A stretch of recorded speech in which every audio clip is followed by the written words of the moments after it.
May, June, July, and I would say, depending on the weather, even August. These are the top 4 months where we see a lot of car shows, mostly because the weather's good, people want to get out, people have breaks, whether it be from work or school. And today we're going to talk about some of the hard truths about car shows. We touched a little bit about this a couple weeks ago, and we talked about how things like formal car meets are starting to become more of the mature events. The let's meet at a coffee shop, let's meet in a parking lot, let's meet at a restaurant type of deal always seems to end up in a somewhat uncontrolled, chaotic event towards the end where there's a lot of burnouts, maybe an accident, somebody totals their car, the police come, and it's just a headache.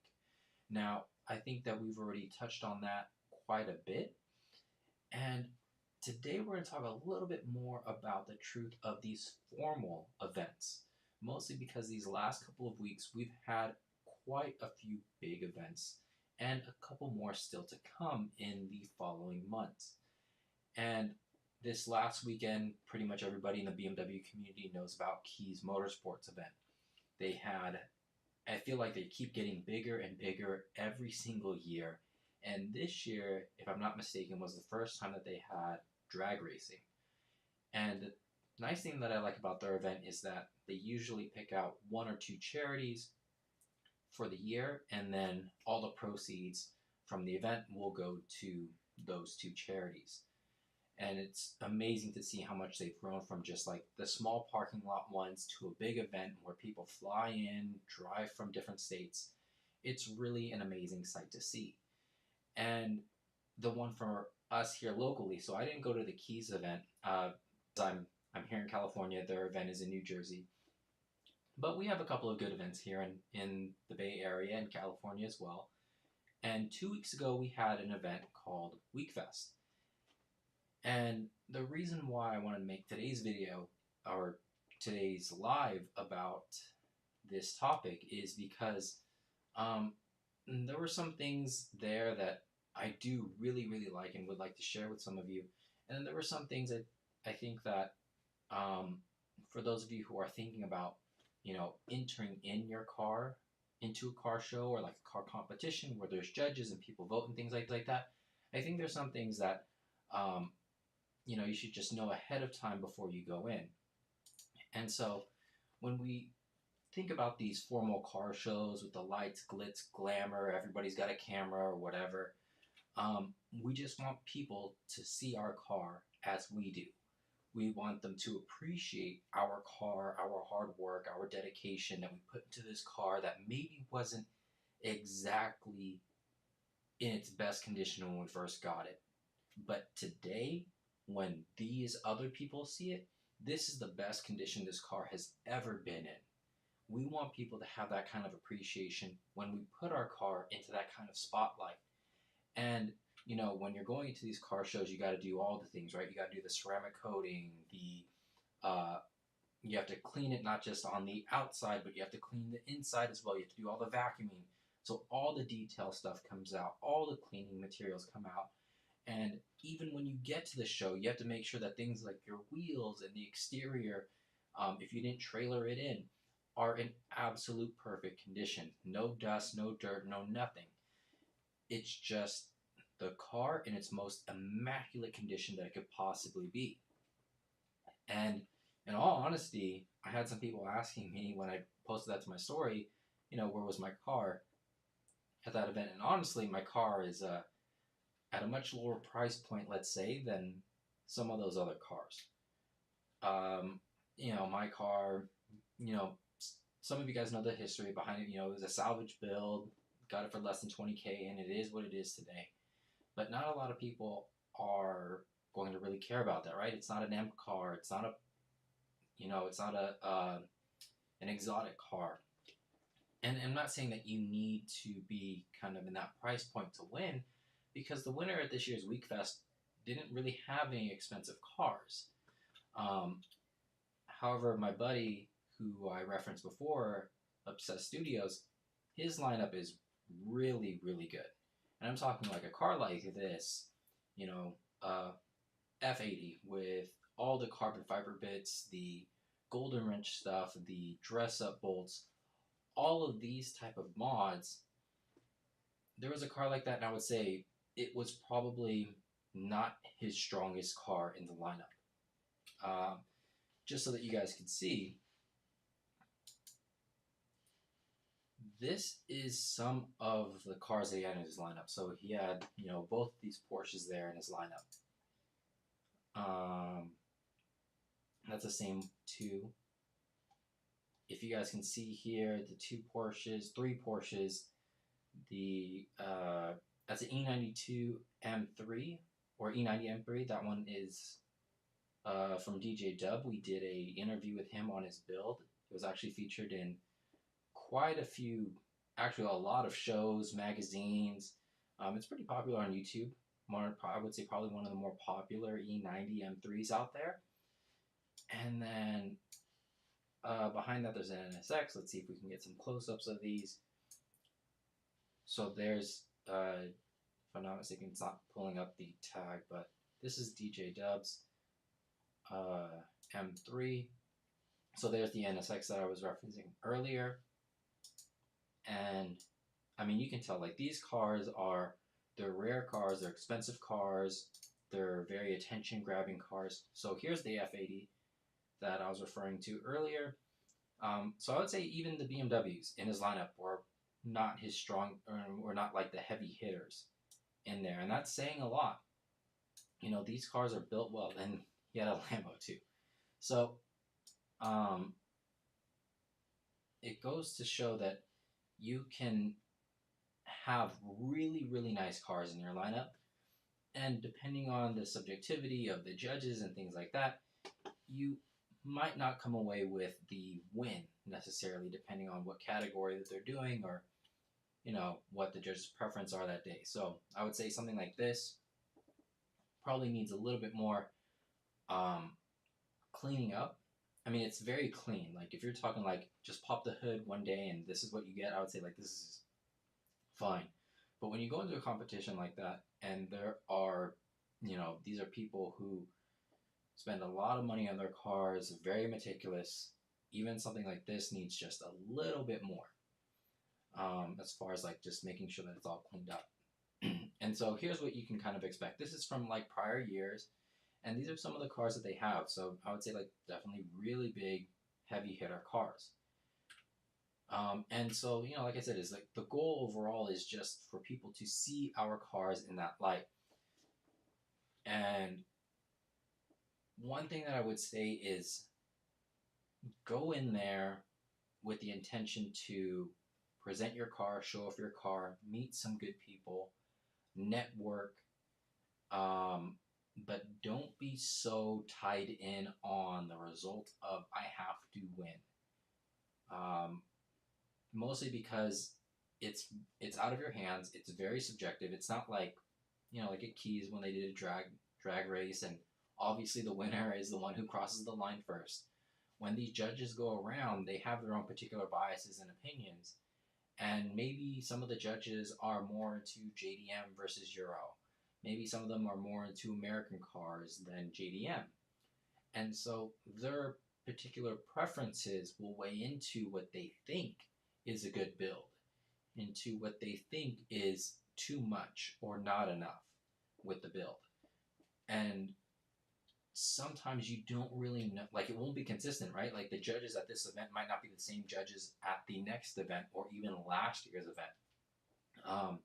So it's hard to nail down when you have something, to this extent. And they're just looking at the cars, right? They don't care about the history of the car. They're just looking at the car and its current form. And if you have a car, say like at mine, and then you park it next to an M2, obviously the M2, just because of the name alone, it doesn't matter if, let's just say it's stock.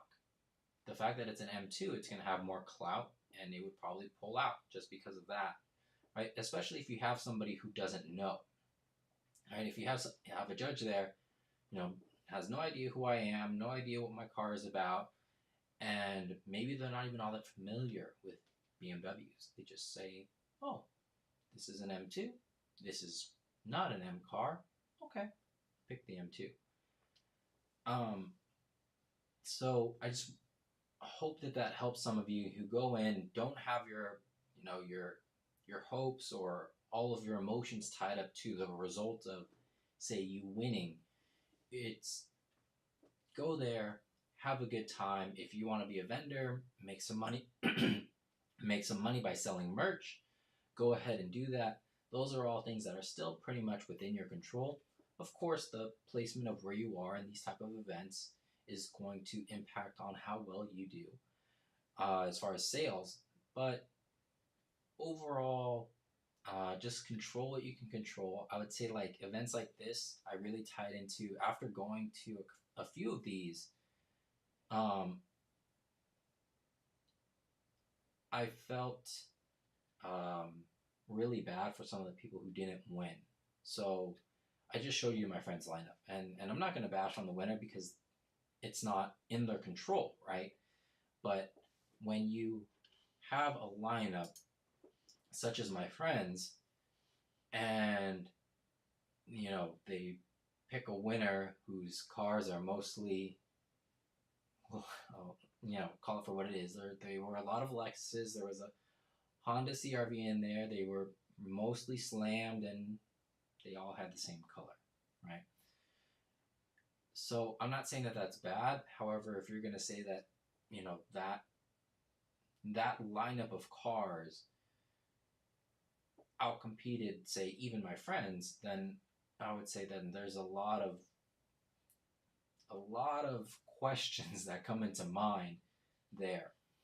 So if you're somebody who like put a lot of work, money, and effort to get these really rare cars in, and then you lose to a lot of, let's call it, sub 15K cars, 10K cars, and you're punching well into the 6 digits with your cars, then it can be depressing. It's very much like weightlifting, I would say, when you have these weightlifters and they say, oh yes, I'm natural, but they're clearly on steroids and the industry doesn't check them, or they don't do as rigorous testings or any testing. And then you have people who are looking up to these people and saying, oh, if I work out for like, however long and I stay on whatever the recommended regimen is and I drink their protein powder, I'm just going to look just like them.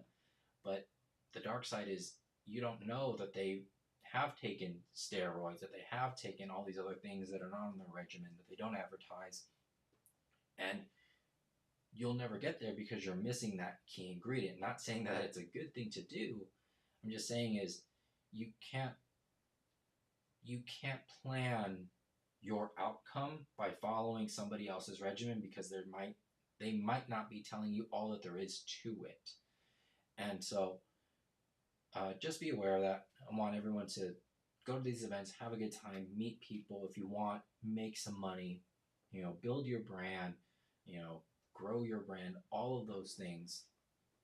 And I think the next one that we have up here in California is going to be the Beamer Invasion that's in Southern California. And then I think another event, there's other events, but I think like the big ones have already happened for the most part, or they're not until later on in the year. And then of course there's going to be SEMA in November. So I hope that if you guys go there and not just a spectator, if you want to be a participant, just keep that in mind. Nobody else's opinion about your car really matters except for yourself. And ultimately, whether it wins or not, give yourself a pat on the back because you did a lot of work to get your car there. Sometimes just to get your car into these events requires a strict amount of oversight, not just from the officiating team that's holding the event, but the particular vendor, right? So like my buddy, Obsessed, he will only allow certain cars into these type of events. So it's not just you can enter your car willy-nilly. Sometimes you have to meet the certain or like the minimum requirements of the event, and then you have to find a vendor to host your car because most of the slots are taken up by the vendors. And so will a vendor take you on? And to get your car up to that level is not easy. It's not a cakewalk. So give yourself a lot of credit for getting your car there, especially if you're doing a salvage build. If you picked it up from an auction and it wasn't running and all of those other things. These are the things that those people don't take into account that the spectators will, and they will appreciate. And that's who really matters. Because if you take a trophy home at the end of the day, like, you feel good, people might remember that or whatnot. But then if you meet somebody or a group of people who you really helped, who you helped them develop their build, grow their car, develop their car, maybe you gave them some insight to a specific DIY, those people are going to be, your number one fans. Those people are going to be the ones who promote you and say, check out this person's channel, check out this person's Instagram. They're really good. They're very helpful. Nobody's ever going to go around and say, oh, this person, they won first place at that event back in 2023. It's not. So what kind of culture, what kind of community are you going to build? Those are the things that are important. And if you win, great. It's good that those judges realized and observed all the hard work that it took to put into your car. So just something small that I wanted to touch on today, just to kind of encourage people to still go to the events, enter the car if you think your car is deserving, but don't beat yourself up just because a few judges, are unappreciative of what you have to offer. There's going to be people there. There were tons of people. If you look at my friend's booth, yeah, he didn't pull out the win this year, but I mean, he won like a few years in a row. And I think to a certain extent, like, some of it is political, not like you have to know somebody to win, but it's like political in the sense that they want everybody to get a win, like a politically correct kind of thing. And so I think last year it was weird because one of my buddies, let's go to the old Week Fest stuff. So this is this was also at my buddy's booth, and this is another friend of ours. This is a M2 custom built wide body kit and everything. The funny thing is, this car won best overall car at last year's show, but it didn't win best BMW. So that's what I mean by it's political, where they want to kind of spread out the wins, right? So that everybody feels good about themselves. But like, if you're the winner of best BMW and you know that this BMW won best car overall, do you think that makes that person feel good, or do you think that the person's like, oh, I got a sympathy trophy, right? So certain things like that, where it's like, okay, if you want to spread out the wins, if you want to spread, like, don't make it so obvious in that extent where somebody gets best car, but then they don't get the best car in their category. Like, that's not going to make anybody feel good, right? And so let's see here.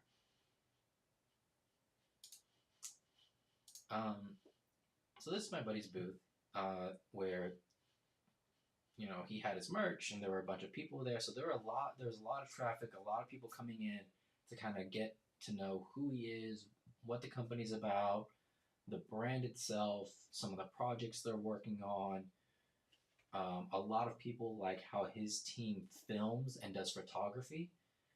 And so this is the people that's going to really grow your company. Sure, you might not win first place at this event, but these are the people that are coming in and out of this booth. These are the people that are going to spread awareness of your brand, that will tag you, that will wear a shirt of yours, that somebody from across the earth might see as they're scrolling through their social media feed and say, oh, okay, let me check this out. That person in Japan or Europe or wherever, they're not going to care that you won first place at this event. What will really attract them is the other people that they follow, which may have been one of these people that you helped. And with that, we'll open it up for Q&A. I hope that was helpful for those of you who plan to go to these type of events. And even when you do something like drag racing, where yes, there's a clear winner and a loser, just chalk it up as your car wasn't that fast before. Somebody may have built a faster car. However, again, your car at that moment in time is the best that it has ever been, whether it be cosmetically, mechanically, modification wise. Give yourself a pat on the back because you deserve it, your car deserves it, and whether or not anybody else appreciates it, you got to at least appreciate it and don't tie yourself up into the result of one race, one event, one award. So here we are. Elliot, how's it going? Welcome back. Good to see you again. And I know that we missed out last week because of the 4th, and I hope all of you enjoyed the holiday, got to celebrate it with your friends, family, loved ones, and enjoyed some fireworks. It was actually good weather this summer, and for us here in the Bay Area, it's funny. It's like it was good weather, good weather, good weather. And the 4th hit, still good weather, and then as soon as the next day, the 5th, it was like boom, got really like muggy, windy, and cold. And then now today we get a little bit more of the good weather. JC, do you speak Spanish? I do not. Sorry. Let's see here. What do you think about soft close automatic doors and the BMW 520i 2016 M package? I think it's okay. I mean, I feel like it's a little gimmicky. I mean, I suppose if you, I guess, get home late and you don't want to wake everybody up, you want to make as little noise as possible. Or if you find yourself parking in a lot of those compact spaces and you don't want to like potentially swing your door too far open in order to close it, like it's cool. But I wouldn't say like it's a must have. If the car comes with it, great. If not, then you're not really missing out on much because you still have to like kind of get it there.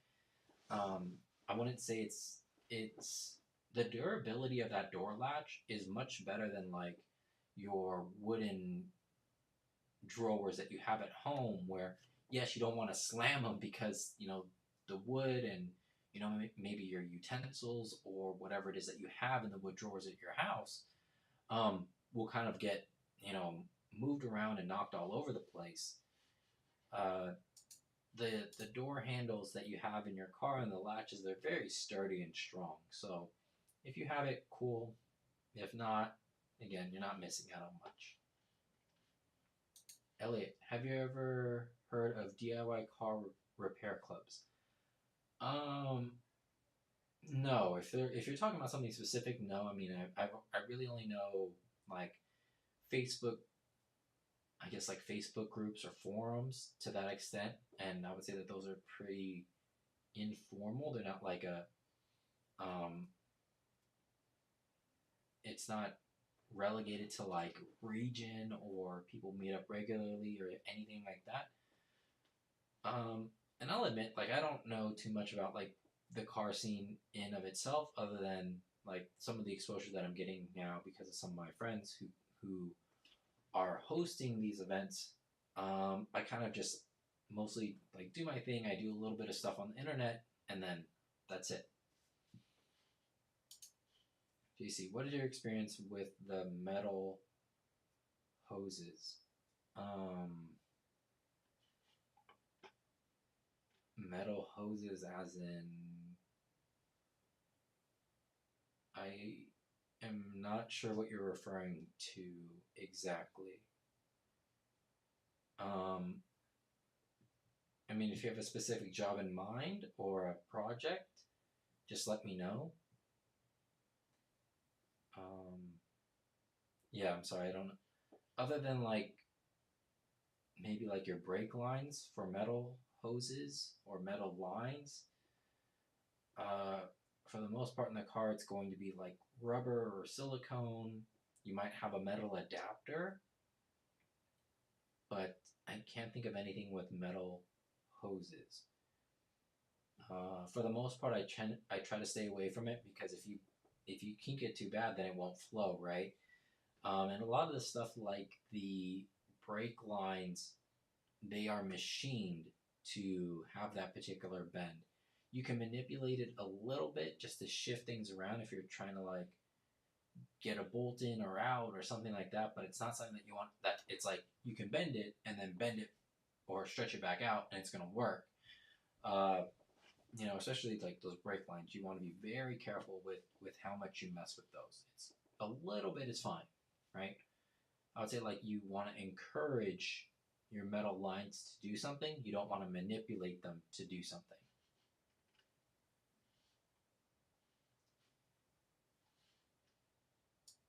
And so, yeah, actually, Elliot, what you were saying earlier, I'll look into it. I'll look into these. Um, I think something like that, like a community that people are willing to help. One of the things that I think that I really dislike about forums is people will say, "Why don't you use the search?" And in my head, I'm like, well, in the time that it took you to type that, you could have just replied to this person, right?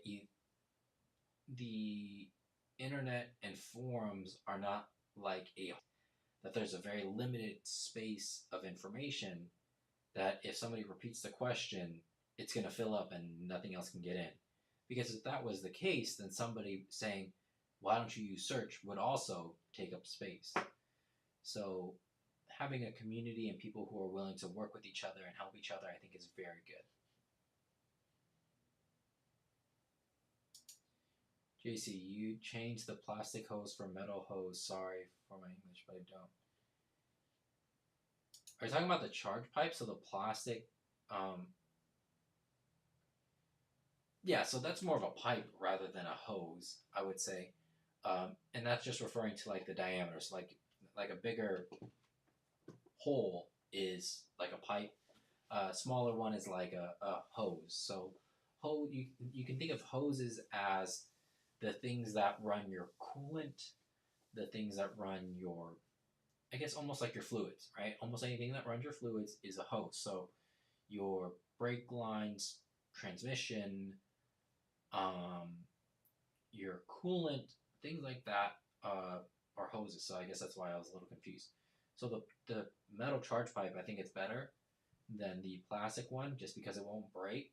You're going to have to do something pretty drastic for it to break. It's easier to take off. Say if you need to do the oil filter housing gasket, or if you need to change out your intake manifold gaskets because you have a leak, it's easier to take off just that portion of the charge pipe rather than removing the entire thing, and it's less susceptible to breaking. So in that case, for that one, yeah, it's better to go with metal than going back with OEM. The rubber one down below, the boost pipe, you don't need to, but if you're already doing the intercooler and the charge pipe, it's only going to take you like 5 extra minutes, and you have the extra space available with the intercooler out. So I would just say go ahead and do it for the extra peace of mind if you have, like the spare $100 or whatever it is for that pipe.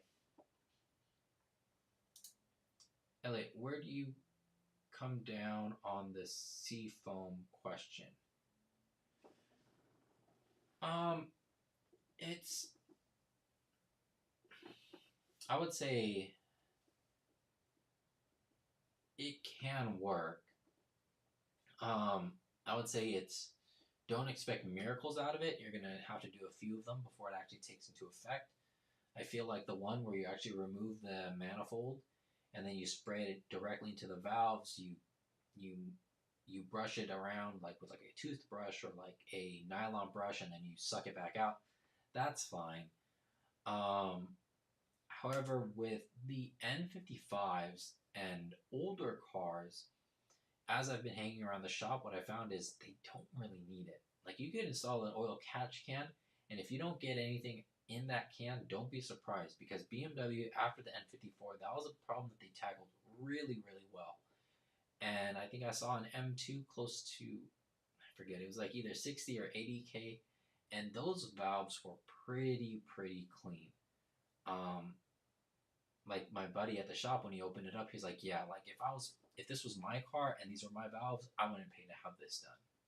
Just because like the cost to do it, it's not really worth it. So if you want, you can use Seafoam for the older cars, as they say, to put it through the charge pipe, and it'll probably do fine because there's probably still little buildup there, anyways. You don't really need it. I would say like just install an oil catch can. You could do a DIY version, and within like 3 or 4 cans of Seafoam or whatever, it'll probably start saving you some money. Traction control delete. Which car shows do you really go to, if any? Usually it'll be like if my friend is hosting. So I went to Weekfest because my buddy hosted that event, or he was a vendor at that event, I should say. Um, I might go to SEMA. I've been wanting to go to a Key show. It's across the country, and then I have to take a lot more time to go to those events. But I rarely go. It's usually I usually never go to a show because I'm interested in the show. I go to the show because um, my friend is a key component in the show, and I want to support my friend and see them in the spotlight. JC, did you have electrical problems on your BMW? No, not yet. I hope not. Car snob. Oh, hey, how's it going, man? You're not using your studio. I'm not. Let's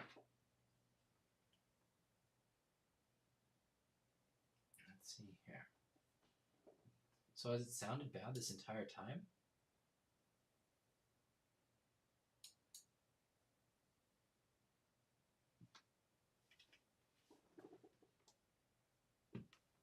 It's weird. I'm getting. Okay. Well, let's see here. Let's do a test. I should sound much quieter and it should be more echoey now. And now it should sound a little bit more normal. Let me know if that worked. Oh, I'm sorry about that then. It sounds okay in the headphones, and even my controls over here are saying that I'm using it. But thanks for the heads up. Just let me know if that worked. I am going to double check everything as of right now.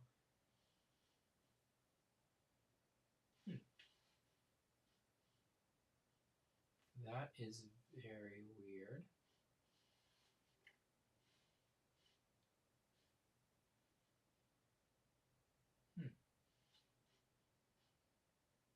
Okay. Just let me know. JC, what do you think about Liquid Molly?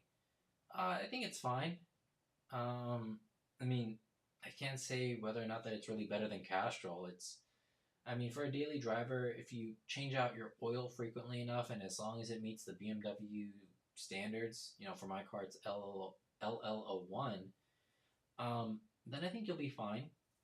If you're not like beating on the car and you're not doing like extended intervals, I think it's fine. I think these oil companies, they say 5 to 10,000 miles. You could do it at the 5,000 mark. You could do it before that. You could do it at 75. I wouldn't really push it to 10. 10 is like optimal conditions. Let's say, for example, you commute to work 2 hours a day, free flow traffic, and you do it on cruise control. That's kind of like the optimal conditions that you could do the 10,000 mile oil change interval on, because the engine's not really beating on itself from like a start and stop and go situation, and so there's probably not as much like friction involved with that. There's always like pretty good flow in the system, And so in that situation, I guess you could push it to 10K if you really, really wanted to. But I would still recommend, like, with things like FCP Euro where you get like relatively cheap oil changes, um, what's the harm in doing it a little bit sooner?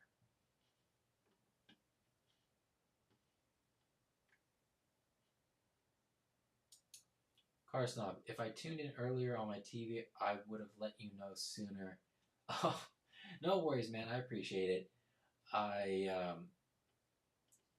better late than never. And if you didn't catch it, I wasn't about to catch it. So, thank you. I'm always thankful for your help and support. JC, for you, what's the best oil filter? I just use the Wix one. I think it's Wix. Um, yeah. Um, Again, with BMWs, just because they're not really taking in that much pressure like a canister filter is, they're not taking like an extreme amount of like downward pressure and anything like that. Um, yeah, again, it's just change it out frequently and you'll be fine. You could use Fram, Wix, whatever, and yeah, you can get down to like who filters it better or whatnot. But the other aspect of it is, um, if you have that much, I would say, decontaminants in your engine, there's probably something else going on rather than it just being able to filter it out. Because if you're filtering out something, what's going on that you're getting all of these particles in there?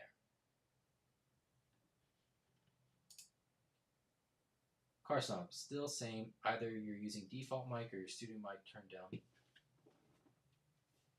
let's see here.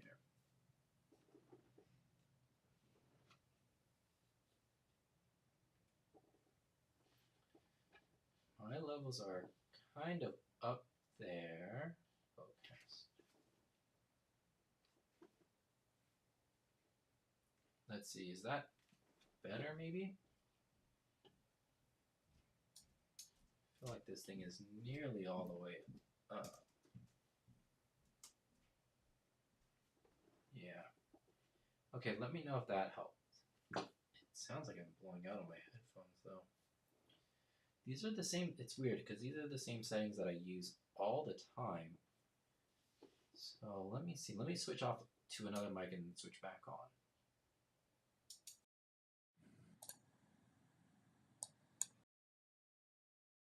Okay. Okay, there we go. I see it now. It seems like there is a connection difference because all I did was switch off and switch back on. So let me know if that's better. So Car Snob, if that worked, then your suggestion about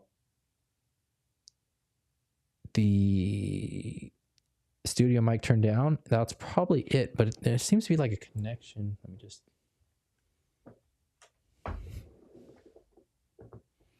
Okay. Everything is plugged in. That's weird. That is weird. Yeah, let me know how that works. JC, I recently purchased a BMW 2016 520i M package. What do you remember? What do you recommend for check?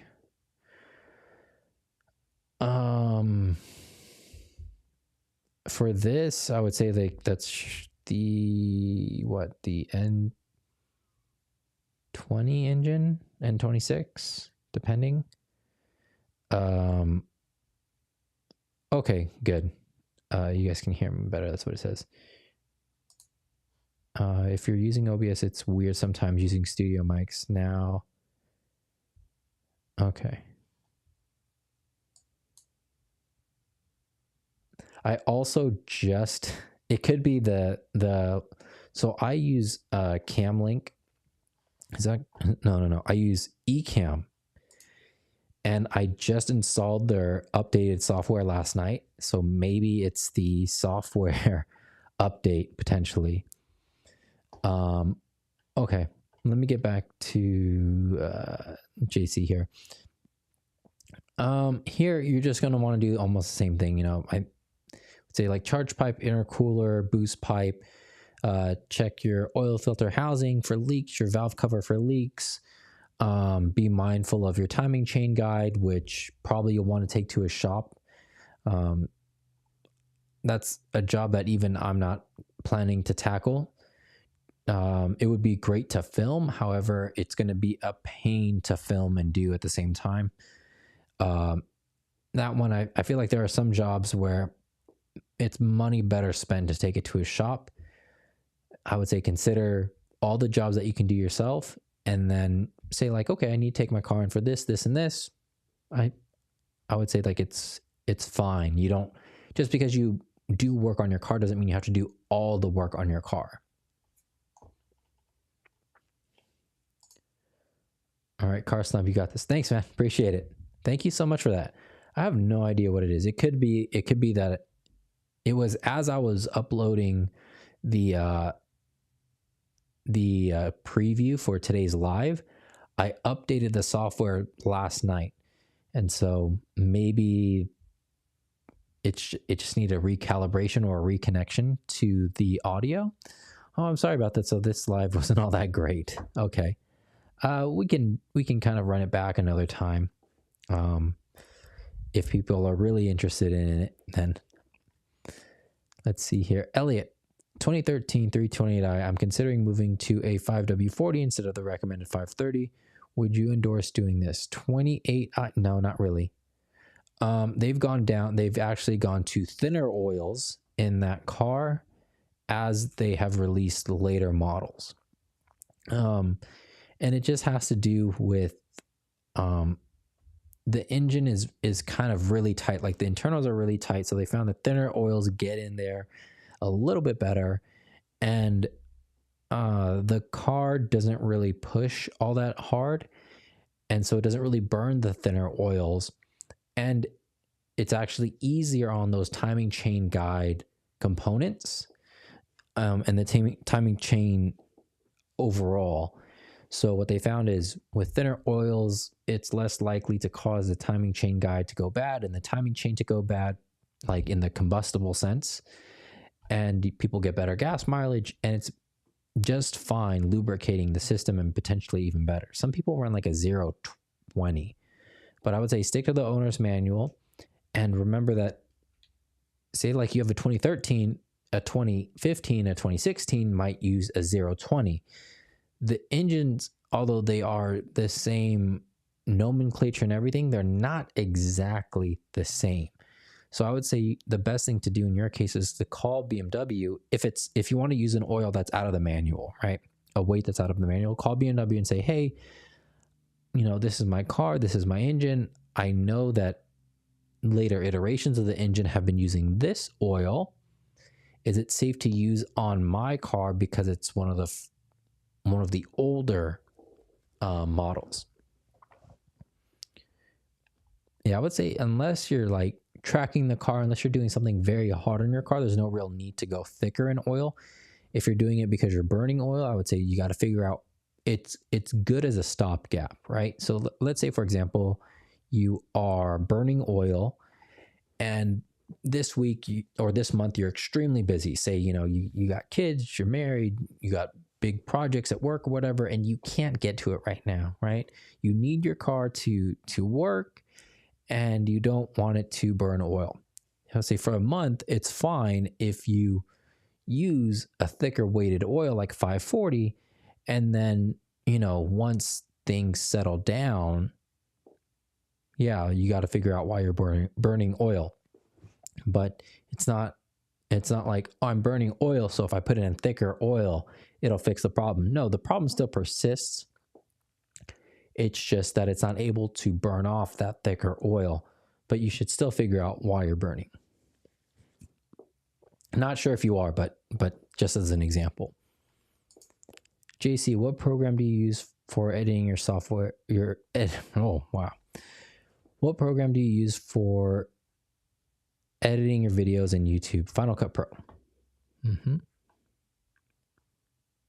And yes, N2528i. Okay. Yep. Yeah. So just the typical stuff. You know, change out the piping, double check your gaskets. And the car should be okay. It's a pretty good car. You know, they get good gas mileage. They're relatively reliable once you address that timing chain issue. And yeah, should serve you for many years. Elliot, car started burning oil. Okay, there it is. Yeah, you got to figure out why you're running hot. Check your coolant levels. See if you have a coolant leak.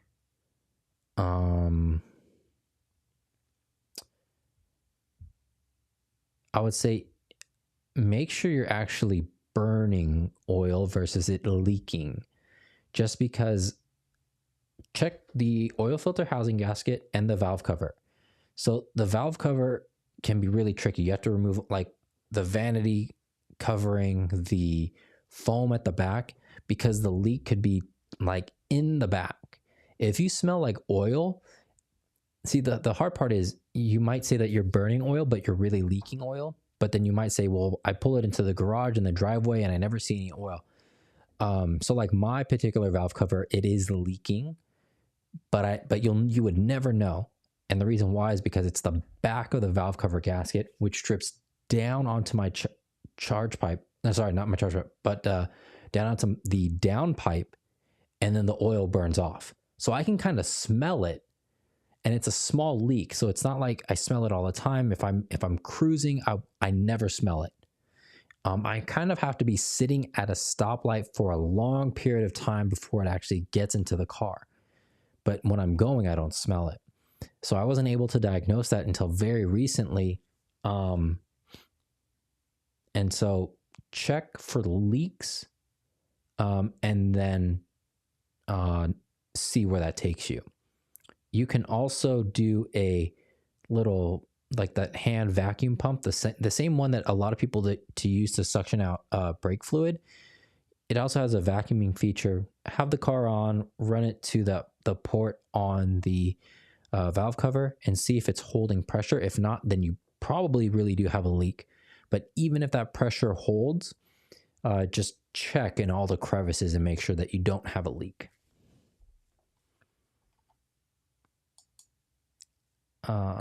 JC, I'm a mechanic. Okay, right on, man. Nice. Yeah, I mean, I'm just some guy who does stuff on YouTube, so I mean, if it's I'll take it. Soul Slinger is one that is very helpful here on the channel. There's other people too. Car Snob is not just my AV guy, but he's very knowledgeable about cars himself. He doesn't give himself enough credit, but he is. And so yeah, love to. I'm happy that you're here with us. Yeah, Elliot, I think if I remember correctly, you just want your car, your car is your daily, right? And you just want it to last as long as possible. I would say check for leaks before saying that it's burning. If it's really burning, I would say try to do a coolant drain and replace and fill it up with fresh coolant and see where that takes you. Make sure that you have enough coolant.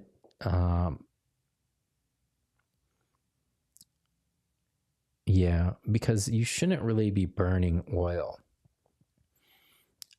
You could also check the radiator and see if you have those weird like white dry marks on there. That means that could mean that you have like a coolant leak too with the radiator, just because it's kind of towards the front, and yes, it's behind all of the things, but it still takes a pretty heavy pounding from the road debris.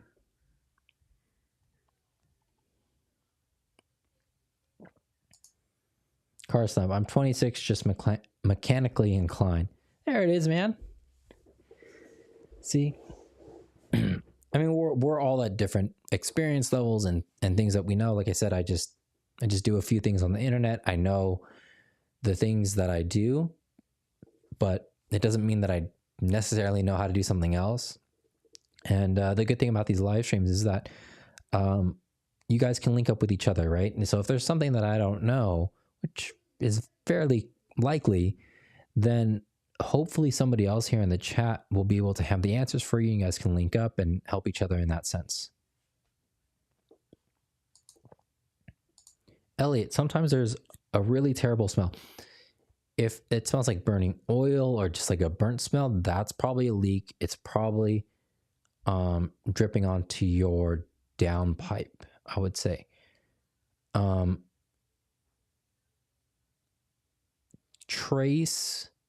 So once you take off the vanity cover and the sound deadening foam in the back, in the engine bay, follow the O2 sensor wiring down to the cat and excuse me. Sorry about that. And as you're tracing the wires down to the downpipe,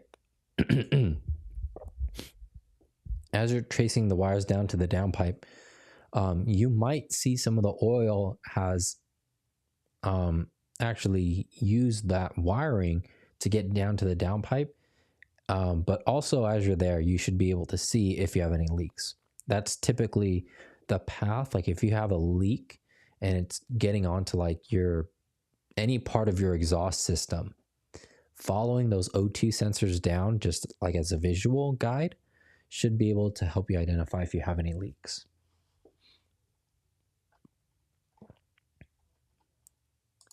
Car Snob, I'm having an axle nut torque issue with my BRZ. If you're about to end the Q&A, I actually am wondering right now if your BMW is rear wheel drive and what axle nut torque spec is. We have a few more questions, so I'm not going to end like right now. But the BMW that I did the axle nut for, it was X-Drive, so it was all-wheel drive. And if I'm not mistaken, I used 210 Newton meters, and then I had to go another 90 degrees. Let me take a look.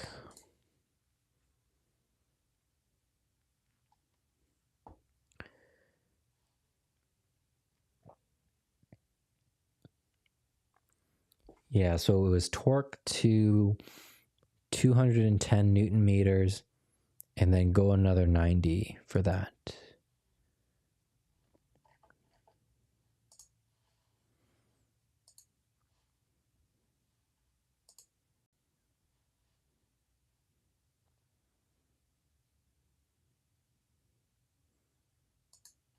Okay, let's see here.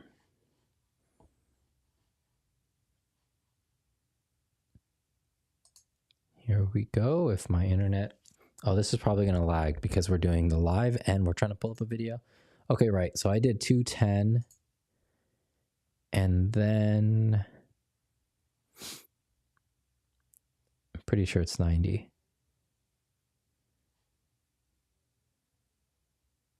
I ended up doing 95. It was supposed to be 90.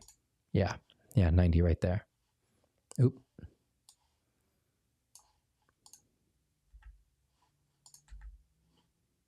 Yeah, so 90.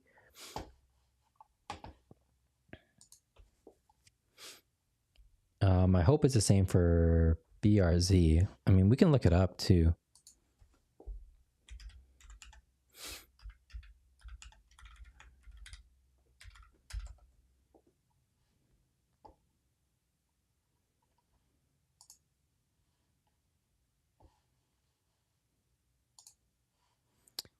I think BRZ for us, it's pretty much the same, right? So you're provided a new axle nut and don't forget to torque to 160 foot-pounds when done. Let's see.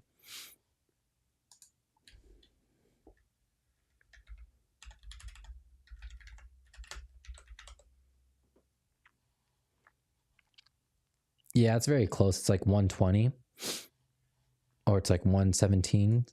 So it's close, yeah. I wonder if you have to do a torque to yield on that.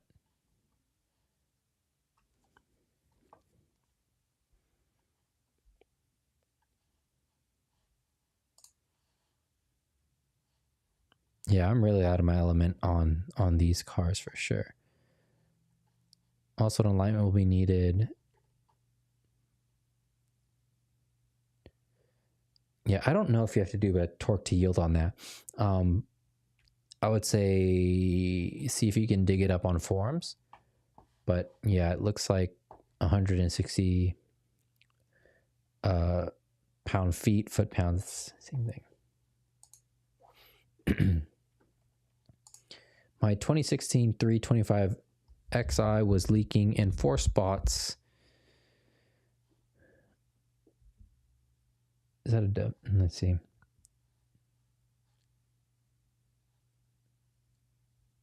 WT. I don't know what that is. WT. Coil pack 1 from broken bolt, oil filter housing, and from a broken head bolt behind the oil filter housing. Can't trust them bolts. Yeah, it's that, and it's a rubber gasket, right? Like rubber has its own tolerances on how long it's gonna like kind of live for, and all of those things. So, yeah. But they do leak quite a bit, and they're not torqued very much either, right? We're talking like maybe like 8 to 12 Newton meters. So it's very little torque that's applied to them. Car Snob, I got a rotary tool to polish the mating surface and try same torque. 141 foot-pounds, then going to try 143, then 145. Okay. Yeah, let me know how it works out.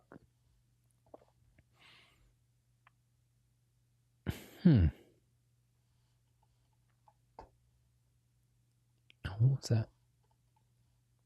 Let's see here. There's a lot of info on YouTube. I found forum threads. Yeah. Okay. Right on.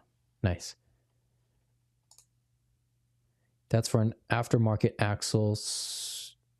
Supposed to be 140.1. That's pretty exact.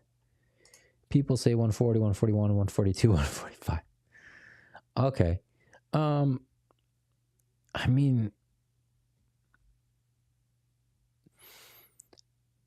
to a certain extent, as long as, and then if you have like one of those,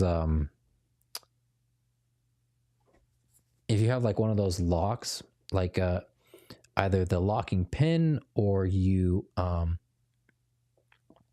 chisel in, there's some nuts like have a ring that you kind of chisel in and that locks it into place. It shouldn't really move on you. Torquing it that high, you should be fine. 140, let's see what 140 comes out to. 140 is less than 200 Newton meters. Yeah,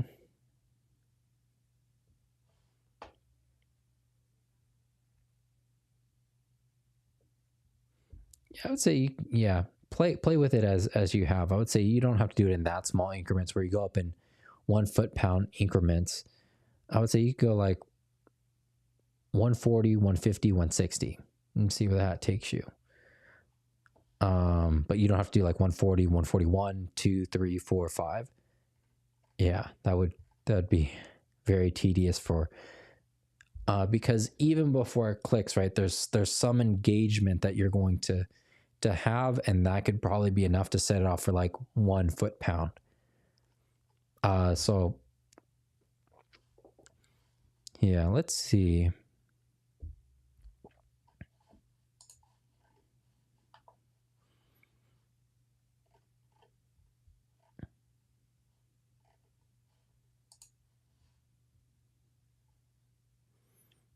There's another page on here.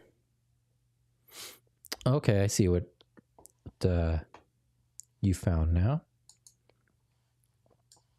Right here it's saying 180 90 Newton meters, which is about 140 foot-pounds. Do not install the wheel and let it touch the ground before tightening the axle nut. Do not install wheel and let it touch the...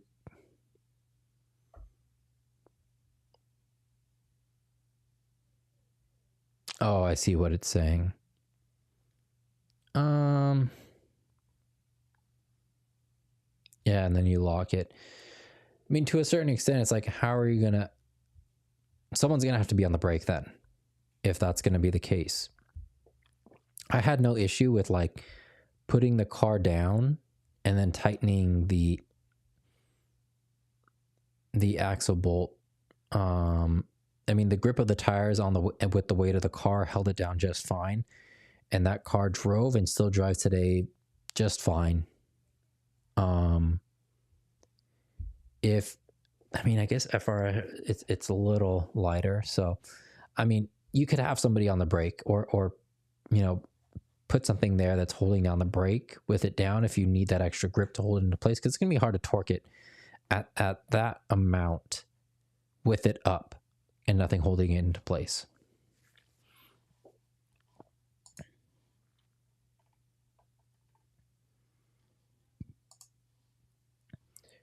Sorry, I meant 140.9. I'll figure it out.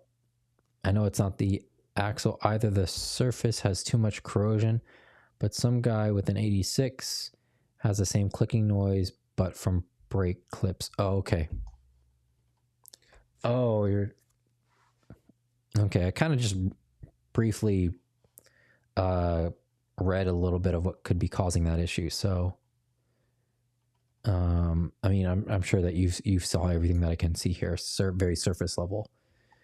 I don't know about brake clips behind the rotor, too scared to mess with them until I research enough. But once I take this new nut off, I will polish the surface. Try the recommended 140.9, 140, then 130. Okay. Yeah. I hope that works out for you. But it's not going to make that big of a difference. Like 5 foot-pound difference overall is not going to be that big of a deal. And you have to remember that torque wrenches too have some discrepancy between them. Some are like plus or minus 5%, plus or minus 2%. So if you wanted to settle somewhere in the middle, like 143, and your torque wrench is plus or minus 2%, you're definitely going to be within the range. And then you lock it down the way that it had in that picture, if that's the type of nut that you have, and you should be fine. Car snob. But see, I asked Google how many foot-pounds, 90 Newton meters, and I thought, whoa, 114. No, that's no way. I just know off the top of my head, just because of my old torque wrench, that 104 foot-pounds is about 140 Newton meters. Generally speaking. Oh, 140. No. That one I do know. It's about 104. It's like 104 and change or 103 and change, but it's very close to 104. Is 104 foot-pounds is 140 Newton meters. Yeah. Oh, there we go. Thanks. 140.13. Wait. I don't know. I mean, I could be wrong. Let's see. Let's put it to the test.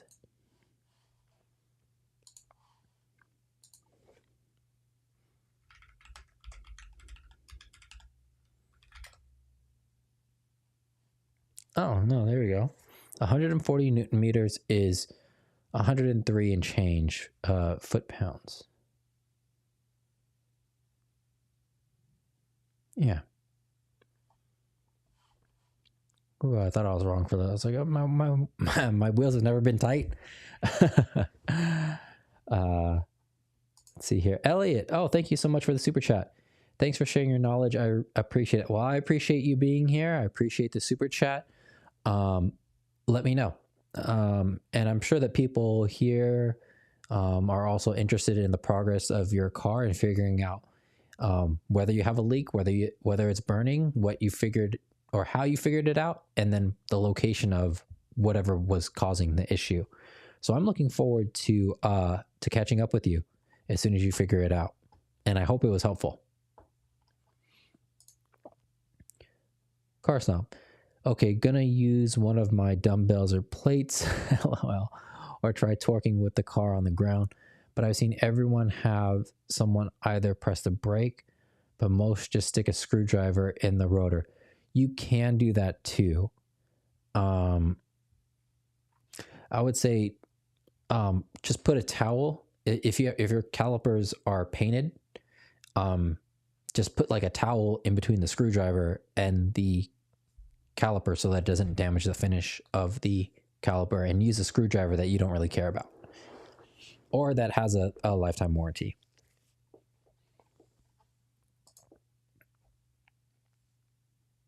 I meant 190 Newton meters. Okay, let's see what that is.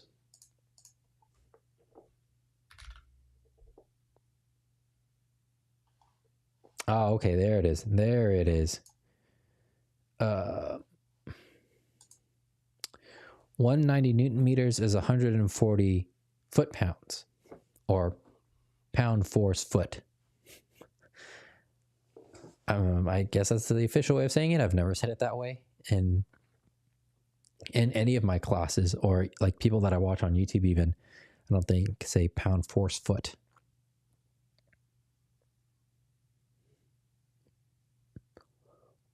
Force pound per foot, maybe? I don't know.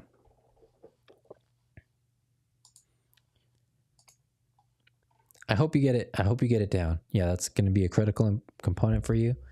So, yeah, I would say you can go one. If you're really skeptical, like if you're really going to play with it, I would say you go like 143. 143, lock it down, call it a day. Because, like I said, 5 foot-pounds isn't the worst. But say you do 143, right? And say your torque wrench is +2, right?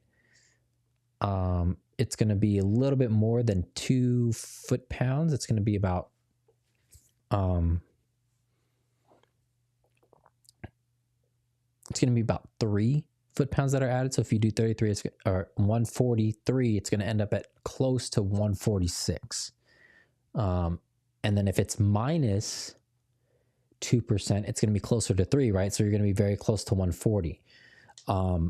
So it's like right in the middle of 140, 145. It's not going to be the end of the world, whether you're above 6 from the 140 or you're down 5 from the 145. But in the case that your torque wrench is perfect at 143, being up 3 or being down 2 is not going to be the end of the world either. Plus, you're locking it in, right? So I hope that helps. And with that, if there's nothing else, Elliot, I am looking forward to seeing you hopefully next week or whenever you figure that out. Car Snob, let me know how that goes for you. I hope this was helpful. I'm sorry, everybody, about the whole microphone thing. I'll do a better job of checking everything after the software updates. Thank you again, everybody who dropped a question. Car Snob for being the AV person of the day. And I will see all of you next week.